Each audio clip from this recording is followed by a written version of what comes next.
Bien, estamos ubicados en Murcia, precisamente en la sede del Palacio de Congresos de la capital murciana, donde nos hemos encontrado con un amplio abanico, yo diría que amplísimo abanico de profesionales sanitarios que están integrados en una sociedad científica como es precisamente la Sociedad Española de Hipertensión, Liga Española de Lucha contra la Hipertensión, cuyo principal objetivo es trabajar de forma global, de forma integral, precisamente en relación a los principales factores de riesgo vascular.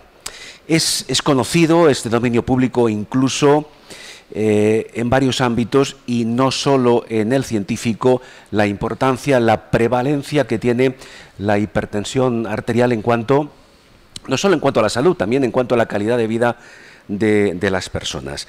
Y esto sucede en diferentes ámbitos, en el social, en el político, en el divulgativo, que es el que ahora precisamente vamos a desarrollar.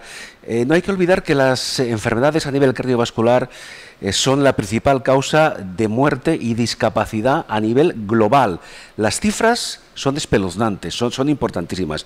Ahora comentaremos algunas de ellas. Y a pesar del creciente conocimiento, que eso se va a ver aquí en este congreso, de los factores de riesgo, esas cifras lamentablemente parece que siguen aumentando. De hecho, y haciendo referencia a la pandemia, doctor, sigue siendo la causa más frecuente de fallecimiento en estos 2 últimos años de pandemia. Estas son cifras reales, son cifras que están perfectamente contrastadas. Bueno, vamos a hablar, de hecho estamos ya hablando con el doctor José Avellán Alemán. El doctor José Avellán Alemán es presidente de la Sociedad Murciana de Hipertensión Arterial y Riesgo Cardiovascular. Es también director de la Cátedra de Riesgo Cardiovascular de la Universidad Católica de Murcia y también es presidente del comité organizador de esta edición, que es el número 27, doctor. La 27. Número 27 de esta reunión nacional de la Sociedad Española de Hipertensión Arterial. Claro, doctor Avellán, prepararon con un congreso, preparar un congreso de este nivel, tiene que ser, no sé, me da a mí la impresión, algo complicado, ¿no? Pues sí, es algo complicado, pero basta con reunirse con gente capaz para que te ayuden y coordinadamente trabajar en todos los ámbitos para sacarlo adelante. Porque este congreso tiene muchas derivadas, precisamente este. Claro. Porque a este congreso le hemos asociado el primer foro nacional de estilo de vida y salud, que es una cosa muy novedosa. No solamente es novedoso, sino que está absolutamente, digamos, implicado en el tema de la hipertensión arterial.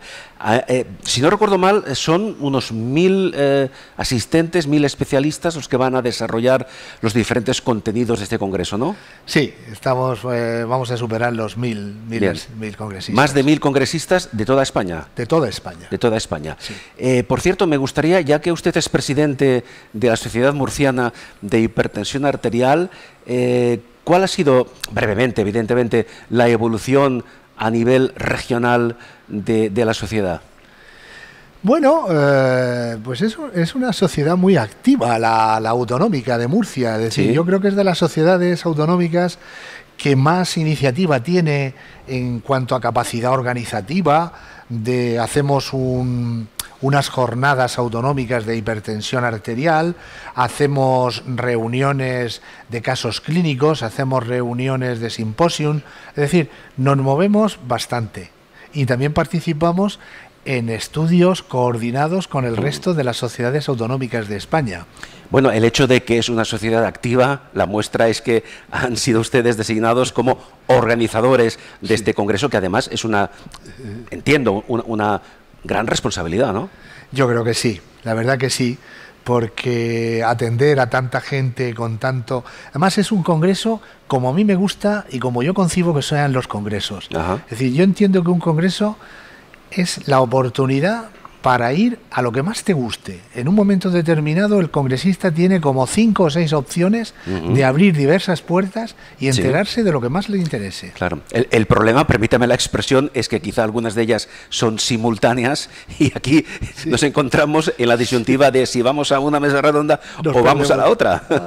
Eso es así. Claro, es inevitable. Es inevitable. Claro, porque viendo el programa del Congreso de estos días, yo me he quedado asombrado de la cantidad de contenidos, de la cantidad de temas, de la cantidad de mesas redondas. Vamos, es abrumador. Espectacular, es espectacular abrumador. Realmente. Pero esto es como yo concibo que debe ser un congreso. Claro. ¿Cuál ha sido, al margen de lo que ya hemos comentado hasta ahora, el enfoque que se le ha querido dar, o que de hecho se le ha dado a este congreso? Sobre todo un enfoque eminentemente preventivo. Es decir, si tomamos como las directrices de la Organización Mundial de la Salud, ¿cuáles son las 3 funciones fundamentales que tenemos que controlar para disminuir el riesgo cardiovascular? Son: controla el tabaquismo, promueve una alimentación cardiosaludable y promueve la realización de ejercicio físico regular, a ser posible diario, en la población. Estos 3 pilares fundamentales son los que hemos querido implementar con el desarrollo específico del Foro Nacional de Estilo de Vida y Salud. Son 3 factores fundamentales, pero que no excluyen otros que también encontramos en el día a día. Efectivamente. Por ejemplo, últimamente se habla mucho del factor estrés y de la incidencia que puede tener en la hipertensión. Claro, sí. El estrés es muy interesante. Yo he trabajado mucho sobre eso en el laboratorio de estrés y además hemos sacado varias tesis sobre este tema. El estrés en realidad es una agresividad contenida. Es decir, el estrés es preparar el organismo para una huida. Es decir, el animal, cuando se siente amenazado, tiene una descarga de catecolaminas y de hormonas, de cortisol y demás brutal, que le prepara para huir. ¿Qué pasa? Que en nuestro condicionamiento físico no podemos hacer, a lo mejor, huir y no lo tenemos que tragar. Y entonces eso, si es mantenido... es un estrés acumulativo. Claro, si es un estrés acumulativo, pues genera elevación de catecolaminas, elevación de corticoides, etcétera, y nos prepara por una situación, desde el punto de vista cardiovascular, nada saludable. Existe un porcentaje, yo creo que importante, de personas que son hipertensas y no lo saben. ¿Esto qué repercusión tiene en el día a día de la hipertensión arterial? Pues ya sabemos que la hipertensión se la denominó el verdugo silencioso. Porque si no te mides la tensión arterial, no sabes que tienes hipertensión. Mucha gente considera que el tener a lo mejor dolor de cabeza se asocia con tener las cifras elevadas de tensión arterial o tener una ligera epistasis, ¿no? Realmente, cuando se hacen estudios controlados, no es así.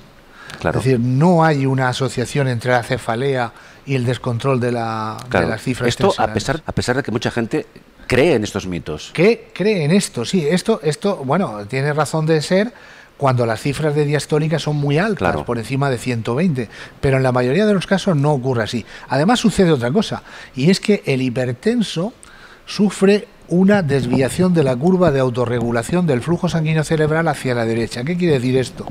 Que tolera mejor las subidas que las bajadas. Es decir, se acostumbra a vivir en un sistema vascular con presiones arteriales medias elevadas. Y entonces lo que soporta muy mal son las bajadas bruscas. Claro, porque existe una cierta acomodación, digámoslo así, y cuando se produce el cambio brusco, la reacción no es la deseada, vamos. No lo soportan. O sea, la gente mayor, si le bajas bruscamente la presión arterial, aparte de ponerles en riesgo determinadas áreas del cerebro que pueden sufrir penumbra o isquemia cardíaca y luego ocasionar déficits neurológicos, es decir, es que ellos mismos se dan cuenta de que no están bien. Ya que hablamos de, no sé si llamarles mitos o creencias erróneas, y aprovecho el momento para que el doctor Abellán nos lo clarifique, ¿qué supone más riesgo para nuestra salud? ¿Una tensión arterial elevada o una tensión arterial baja, de bajo nivel? Sin duda alguna la tensión arterial elevada. Siempre se ha dicho que la hipotensión arterial es un seguro de vida. Bien, es decir, que incluso Sí, es bueno. sería una forma de preservar Sí. un riesgo cardiovascular. Sí, porque siempre hay una autorregulación de los órganos nobles que aseguran un flujo mínimo vital. Bien. Por tanto, queda claro, la tensión arterial elevada es un factor de máximo riesgo. El Cuando que más lamentablemente... mata, el que más mata. Exactamente. El doble exacto que la diabetes. El Claro. doble exacto que el colesterol. Sí. Es el factor que más mortalidad ocasiona. Por tanto, permíteme la expresión, poca broma con esos temas. Porque sin llegar a extremos tan drásticos, sin llegar al hecho de que el paciente fallezca precisamente a consecuencia de un proceso de hipertensión crónico o continuo, ¿qué consecuencias puede tener para nuestra salud que seamos hipertensos, tanto si nos han diagnosticado como si no, o una hipertensión mal controlada por una falta de adherencia terapéutica, por ejemplo, etcétera?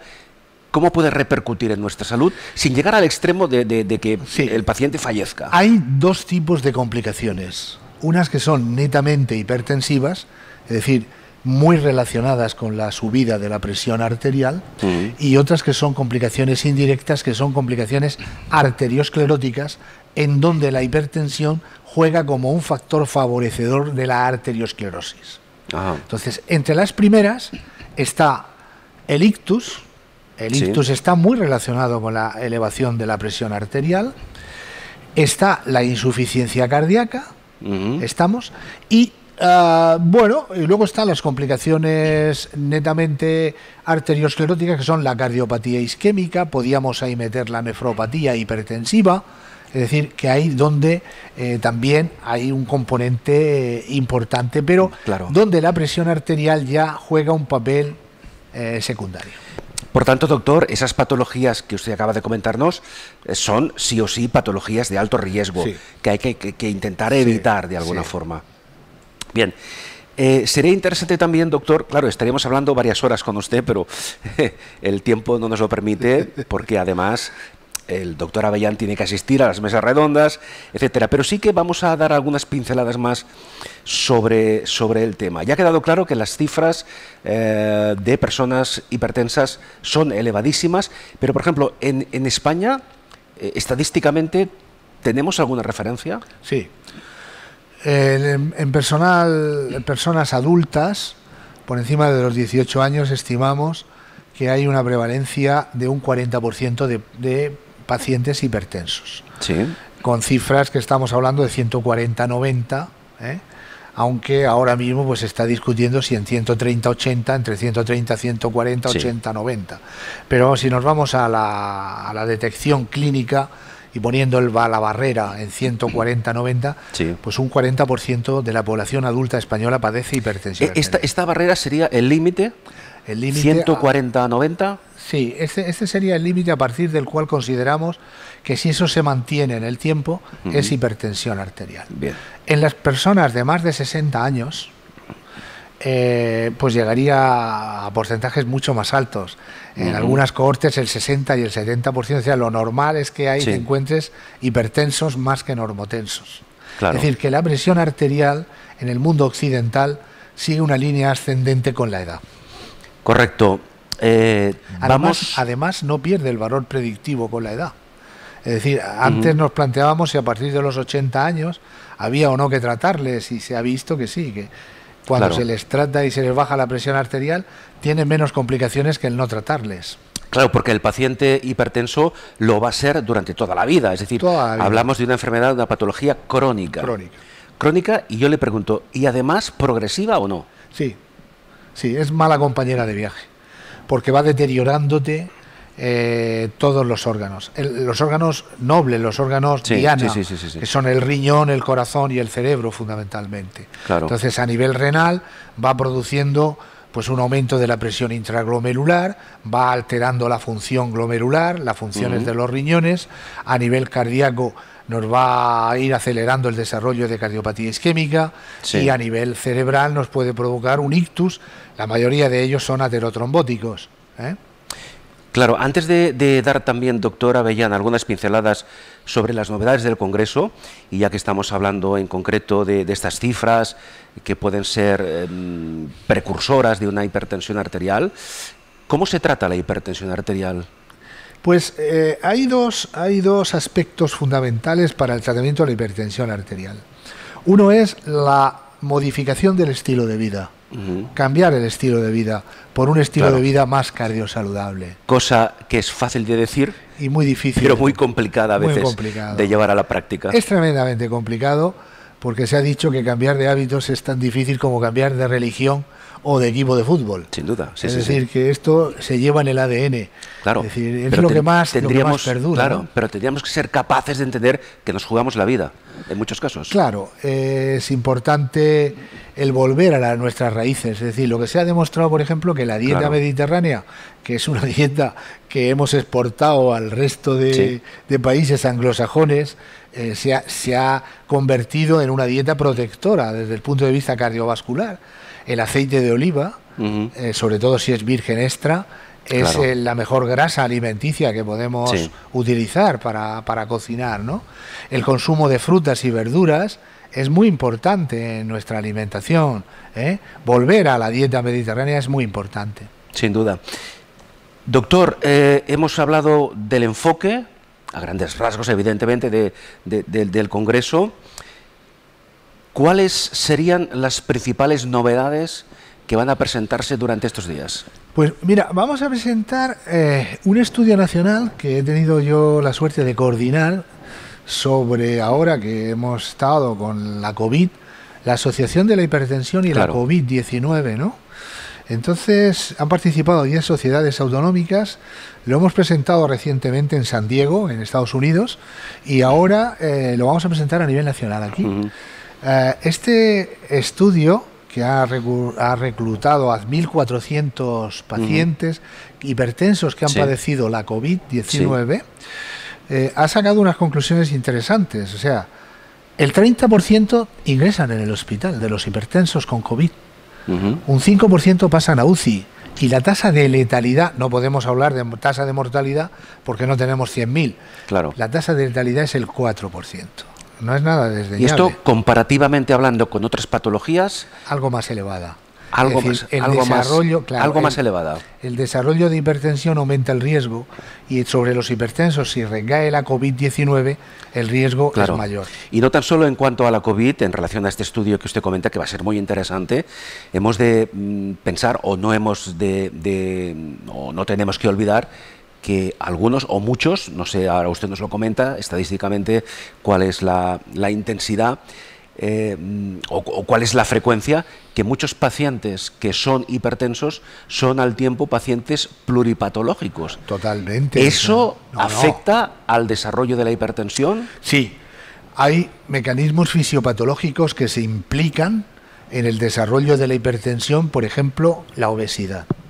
La obesidad condiciona un aumento de las catecolaminas, condiciona una hiperexpresión del sistema renina-angiotensina, está hiperexpresado, hay aumento de angiotensina 2. Mentar a la angiotensina 2 es mentar al diablo en esto, que es el origen de toda la vasoconstricción y de todos los males, y luego además provoca una serie de alteraciones renales que llevan a la hipertensión arterial.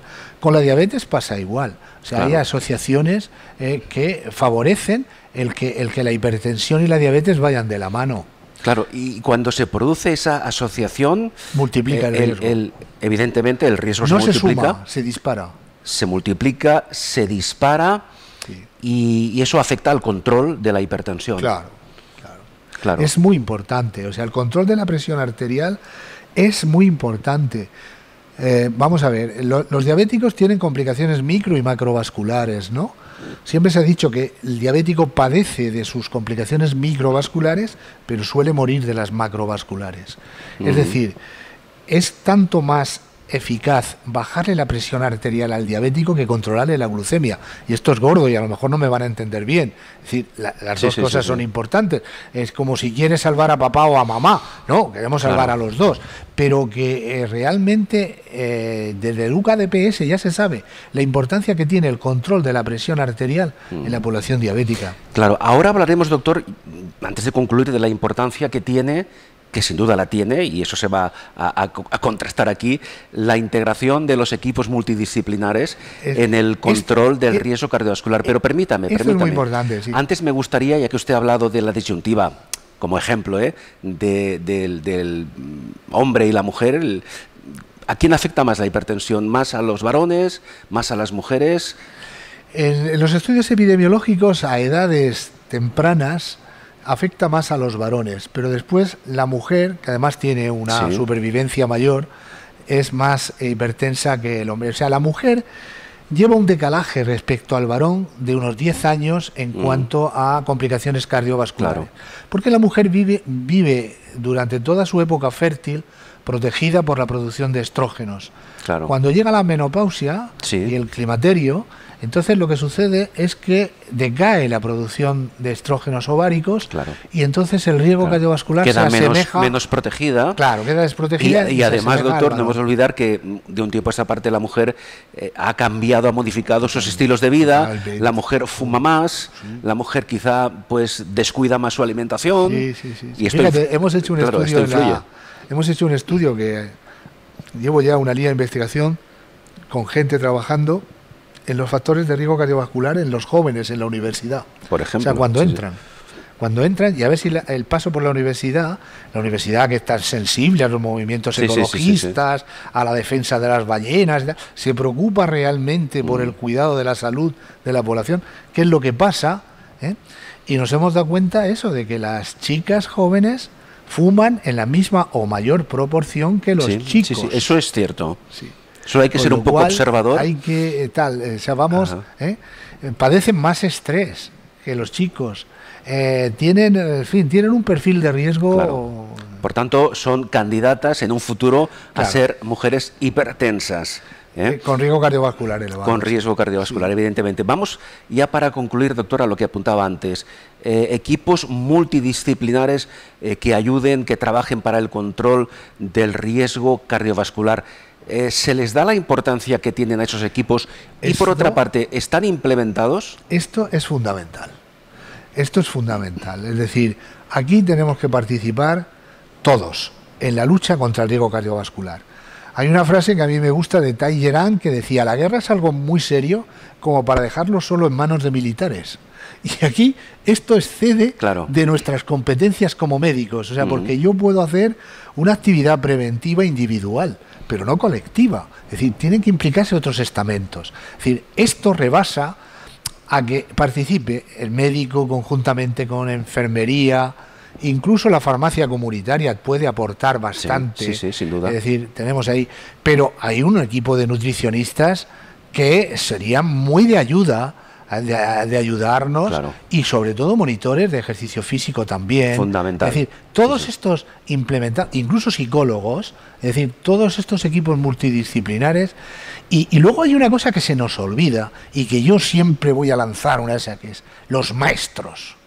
Los maestros son muy importantes. La educación en la escuela, es decir, no solamente en la familia, sino en los colegios, para implementar hábitos saludables y que los chicos se muevan y hagan ejercicio. Es decir, que esto es muy importante. Claro, la educación sanitaria es fundamental. Bien, doctor, antes de concluir, ya que hablamos de la implementación de estos equipos multidisciplinares, dentro del ámbito de la sanidad pública e incluso privada, ¿esta posibilidad es factible en la práctica diaria? ¿Qué supondría esto? Yo creo que se han hecho estudios de coste-eficacia y ahorraría mucho coste en reducir complicaciones cardiovasculares. Yo creo que es netamente efectivo. No hay que mirar al regate corto, sino hay que mirar un poquito más allá, y esto es muy importante, y se ha visto que esto es eficaz. Es eficaz porque ayuda a controlar suficientemente bien a un número mayor de pacientes. Por cierto, permítame, doctor, los profesionales como ustedes que trabajan en el ámbito de la hipertensión arterial en nuestro país, ¿cuál sería la calificación que tendría este perfil profesional? Quiero decir, ¿a qué nivel estamos? Muy bueno, muy bueno. O sea, tenemos unos profesionales, o sea, muy bien cualificados, conocen perfectamente y están a la última. Están a la última. Es decir, esta batalla no se gana por tener unidades de hipertensión. Claro. O sea, vamos a ver, las guerras se ganan cuando la infantería toma las posiciones. No se ganan ni por la aviación, ni por la armada, ni por la artillería, ni por la caballería ligera. Claro, cuando la infantería... Trabajando sobre el terreno. Eso es. ¿Quiénes son? Claro. Los médicos de atención primaria. Exactamente. Ahí es donde está. Es el punto clave. Una sanidad es buena sí. si la atención primaria suya es buena. Bien. Hemos tenido una atención primaria envidiable en España. Ya la quisieran los americanos. Ya quisieran tener unos centros de atención primaria como los que tenemos nosotros. Cuidémoslos.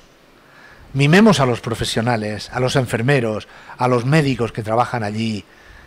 Y sucede todo lo contrario, que están sobrepasados. Claro, y seamos conscientes, doctor, para concluir ya esta vez definitivamente, que al margen de ese aspecto fundamental que usted acaba de comentar en referencia a la atención primaria, nosotros, como personas, hemos de ser conscientes que en gran parte depende de nuestros estilos de vida, de nuestra conducta saludable, el evitar en un futuro convertirnos en hipertensos. Doctor Abellán, muchísimas gracias. Muchísimas gracias. Ha sido un placer y igualmente. Muchos éxitos en este congreso. Muy amable. Muchas gracias.